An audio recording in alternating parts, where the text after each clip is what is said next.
Hi, welcome back to the channel. As you can see, I'm not in the Joe Blog studio today. I'm actually down at the beach. Now, which beach am I at? I'm at St Kilda Beach in Melbourne, Australia. So if you've been following me, you might know that I did a couple of live streams on the plane on the way out here. I checked out the tennis. I went to the Australian Open, which was a whole lot of fun. Actually bumped into somebody who recognised me. So somebody came up and said, "Are you Joe Blogs?" and asked me for a selfie. So if that was you or your dad, because you said that your dad watches the channel as well, hello, sorry, I forgot to ask your name, so apologies about that. But if anybody else sees me in Melbourne, Australia, then feel free to come up and say hello. Now, the reason that I wanted to make this video today is to answer a question that I'm asked a lot. When will Russia collapse? Now, I've put the word collapse in quite a lot of my thumbnails. So I get a bit of abuse for that. People are like, oh, you're always putting collapse, you're overusing the C word. It's not the C word that I used to think of, but it's the C word that comes to mind now, collapse. So when will Russia collapse? Because realistically, if we're looking at the end of the war in Ukraine, the best possible outcome for supporters of Ukraine and people who are anti-Russia would be for Russia to completely collapse and basically not be able to continue funding the war. So that would be the best outcome. And when you look at Vladimir Putin and his philosophy, it's very unlikely that he's ever going to stop, because it's not in his nature, it's not his brand. His brand is all about doing what he says. So, if he says he's going to set out to do something like free the people of Ukraine, that's the Russian ideology here. They believe that the people who are in the occupied territories of Ukraine are Russian and that they were being persecuted. They called Ukraine Nazis at the start of this conflict. So that's the rationale from Russia's point of view. And Vladimir Putin isn't going to let it drop. He's not going to ever say, okay, we made a mistake, have it all back, and these people are officially Ukrainian. That's never going to happen whilst he's in power. So realistically then, the only two options for Ukraine to come out of this in a successful way would be either to beat Russia on the battlefield, which is a big ask because Ukraine's on their own, even though they're being supported by the West. So the US and Europe and Australia and Canada, lots of countries are supporting them. They're giving them money, financial support, and also military support, helping them with equipment. Nobody's actually sending any troops. Nobody's at war with Russia. It's not like it was in World War II when we had the Allied forces pushing back against them. That isn't ever going to happen because no other country wants to get drawn into this war. So realistically, I don't think Ukraine will be able to beat Russia. They're never going to be able to remove them from those 4 occupied areas. The only way would be if Russia pulls them out. Now, Vladimir Putin's not going to do that. So realistically, a collapse of Russia is the best outcome that Ukraine could hope for. So when's that going to happen? When will the Russian economy actually collapse? Well, when we talk about countries collapsing, and we've had a few instances of it in recent years. So I would say at the moment, the countries that are closest to collapse, probably the country that's really closest is Cuba, because Cuba's been on its own for a long period of time since it decided to go all in on communism in 1950s. I think it was 1956 when Fidel Castro took over. Then they lost their closest ally at that time, which was the USA. They went all in with the Soviet Union, as was, because they were communist, and they gave them lots of oil and funded all the electricity and everything else. So it worked okay for a while. Then when the Soviet Union collapsed in 1991, Cuba was really struggling to be able to keep everything going. Venezuela stepped in and started providing it with oil, but not as much. So Cuba's really been suffering in the last 30 or 40 years. And now with Venezuela collapsing and being taken over by the US, we've got a situation where Cuba is really, really struggling to get any oil in. Mexico, I think, is sending them some. And it's already having huge blackouts on a daily basis, which is a problem for all of the companies in your economy. If you don't have any electricity, how are you going to do anything? And so there's really, doesn't look very hopeful at the moment from Cuba's perspective. So that country is the closest to a total and utter collapse that we've seen in living memory. But a collapse doesn't mean that there's nobody there, that all of the people suddenly die and that the country just implodes and disappears off the world map. It still exists. The landmass is still there. All of the people still live there because the vast majority of people in a country don't have the resources to be able to leave. And it's not feasible for everybody to emigrate, even though Cuba has seen a mass emigration. So somebody's going to have to help them out. It's a humanitarian crisis. Cuba is going to be a very poor country for a very long period of time, unless something really extreme happens, like the USA goes in and takes over like they have in Venezuela. I don't think that's likely, because Cuba doesn't really have any resources of note. It does have a bit of oil, a bit of sugar cane, but nothing worth invading the country for, not like Venezuela, which has the largest oil reserves in the world. So Cuba's a good example of a country that's sort of collapsed. So is Russia going to go down that road? And would that mean that the war in Ukraine would end? Well, when you look at the resources that Russia has, it's very, very different to something like Cuba. Because Cuba, the reason why it's got itself into such a mess is that it's an island, it's a net importer. It was never going to be able to be have a positive trade balance. It always was going to rely on imports, and unfortunately it needs imports for fuel, for electricity, and then that leads to a breakdown of everything else when you lose electricity. From Russia's perspective, they've got a wealth of resources. They've got some of the largest oil reserves in the world, the largest gas reserves in the world. They've got huge amounts of coal, they've got lots of natural minerals, so they're pretty well stocked in terms of being able to fund its own economy. Now, the problem that Russia has is that it's spending more than it's earning. So because of the war in Ukraine, which it's committed a huge amount of money to, tens of billions of dollars every single year, and the fall in the revenue that Russia's seeing at the moment, that means that it's spending more than it's earning, therefore it's got a wider and wider deficit. Now, at some point, that becomes unsustainable. So if you put it into your context, if you spend more than you're earning, at some point you'll probably go bankrupt, unless somebody bails you out. So if you've got a wealthy family member who can give you a load of cash or something, if you just keep borrowing more and more money to fund all of your spending, at some point the merry-go-round stops and you are declared insolvent and you might be made bankrupt.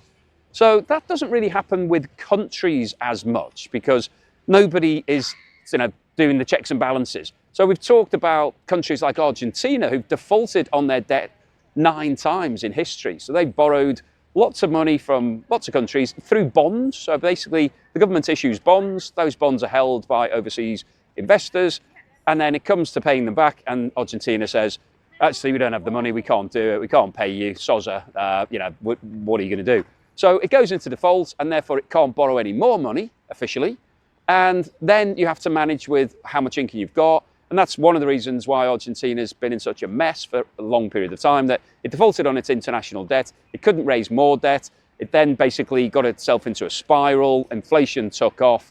The valuation of the currency crashed. And so it becomes very difficult to dig yourself out of that. But all the people still live there. It hasn't disappeared off the face of the world. It still exists. Lots of people live in Argentina. So when you look at Russia, it has a positive trade balance. It actually, it sells more to the rest of the world than it buys in. Its deficit is self-inflicted because of the war in Ukraine. It's not because it's having to buy in lots of food to feed all of its people. It produces lots of food. It's not buying in lots of fuel because it's got an abundance of fuel. The deficit is because of the massive spending on the war in Ukraine. So that's something that's within the control of Russia, which is different to other countries that have actually collapsed when they don't have a choice of carrying on, because of stopping spending, because they have to keep buying food, they have to keep buying fuel, to just keep the economy alive.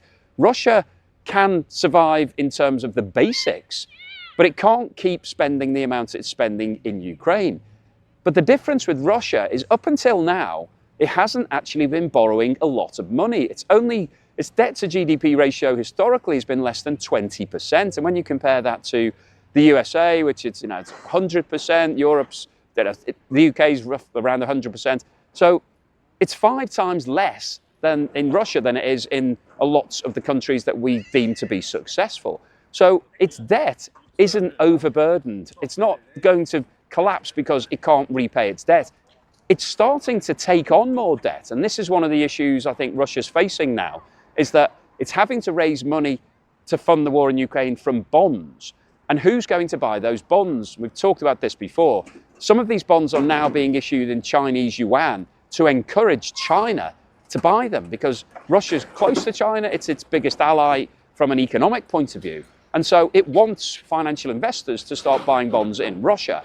Now, whether there's any appetite in in China for that remains to be seen.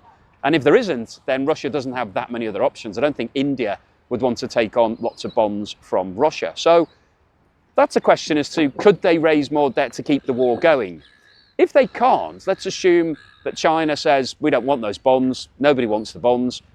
Well, the other option that Russia has is to keep selling its gold. And Russia has some of the biggest gold reserves in the world. It has natural gold within the country, so it does mine gold, but it's also got a huge amount of gold bullion that's reportedly stored in the Kremlin. Nobody really knows where it is, but it's somewhere safe that nobody can get to.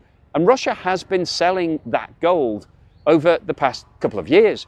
And unfortunately, the price of gold has skyrocketed since the war in Ukraine started. I'm sure you'll be aware that gold prices are now heading towards $5,000 per ounce. And that's actually good news if you're selling, because it means that for every gold bar that you sell, you're getting a lot more than you were historically. So gold prices have more than doubled. So that means if you sell now, you get twice the amount of money. So that's great news from Russia's point of view, because they're getting more and more cash in. So to answer the question as to when Russia is going to collapse, not in the near future, not in the, well, certainly not, within the next 12 months. They've probably got enough gold to keep that war in Ukraine funded for at least the next 10 years, maybe more than that, maybe a lot longer, depending on what happens to the price of gold. Unfortunately, the longer the war goes on and the more there's uncertainty as to what's happening in the global economy, the higher the price of gold goes, and so the more Russia's gold reserves become more valuable. So unfortunately, in terms of answering that question, it's something that's been playing on my mind for a while to make this video, to talk about, will Russia collapse? I think we'll see elements of the Russian economy collapsing. I think there's lots of things happening that potentially will cause them major problems. So Russia is definitely damaged. There are things that are going to cause them serious issues for the long term. So the Russian oil industry at the moment is struggling to be able to find buyers. And if it can't release that oil, if it can't actually keep sending it overseas to India and China, then at some point it will have to cut back on production, because you can't just take the oil out of the ground if you've got nowhere for it to go. Oil tankers are now filling up because nobody wants to deal with Russia. They don't want to buy it. So the Russian oil industry could be devastated by what's happening in Ukraine, because the financial sanctions are really squeezing them tight. They can't find buyers. That will cut not just the revenue, but also the production back. And as we've talked about many times before, if you cut production, then, sorry, there's a fly. If you cut production, then basically it can have long-term implications on the validity of that particular facility, because it's not quite as simple as switching the tap on and off for a few months with oil. It just doesn't work like that. So from Russia's point of view, they could have long-term damage on their oil production. And if that does happen, then that will have a massive negative impact on the long-term future of the economy, because they'd have less money coming in. And so if the war did end and people were happy to buy Russian oil, it wouldn't be able to produce as much as it wanted to. So that's going to damage Russia long-term. And there's lots of other examples like that. The gas industry is really struggling because its biggest buyer turned its back on Russia. It's struggling now with coal. There's a lot of the infrastructure within Russia is now being damaged because it's being overused. It hasn't been reinvested. So there are some really big problems that will cause Russia huge issues for the next decades. But in terms of when's it going to collapse, when will it run out of money and have to just declare that the war's over because it can't keep funding it? It's not going to happen anytime soon. And unfortunately, Vladimir Putin, while he's still in power, he's very unlikely to declare that it's over, because he's just lost interest in it. He's a dog with a bone with this war. He will keep going. So in answer to the question, when will Russia collapse? When will the war and trigger an end to the war in Ukraine? No time in the near future, unfortunately, which is disappointing, I'm sure, to hear if you're a supporter of Ukraine and anti-Russian. But I just wanted to make this video really to talk about that issue, talk about what collapse is, what it looks like, which countries have collapsed, and whether or not it's going to happen to Russia. I don't think it's going to happen in the near term, possibly not even the medium term. It would be a very long time before Russia eventually runs out of money and has to say that it can't keep the war going. So disappointing to hear for some people, but I just wanted to share this with you. Thought it was worth taking you along this nice stroll on St Kilda beach here. It's a lovely promenade, so hopefully you've enjoyed a change of scenery, seeing me out and about. I've got these sunglasses on because it's quite sunny down here in Australia, so apologies if you don't like watching me in sunglasses, but I'm just trying to protect my vision for the long term. So thank you so much for everybody for watching this video all the way through to the end. Please give me a thumbs up if you haven't done so already. Please subscribe to the channel if you're not already a subscriber. Don't forget, I'm currently running my competition whereby you can win my house located close to one of the best beaches in the UK. It's another way of funding the channel, so a bit of fun. Hopefully you can get involved in that. So please do that. Thanks also to everybody that supported me in other ways. If you bought me a coffee or sent me a YouTube super thanks, or signed up as a patron or a member, really appreciate that support. Thank you so much. And here's something to put a smile on your face.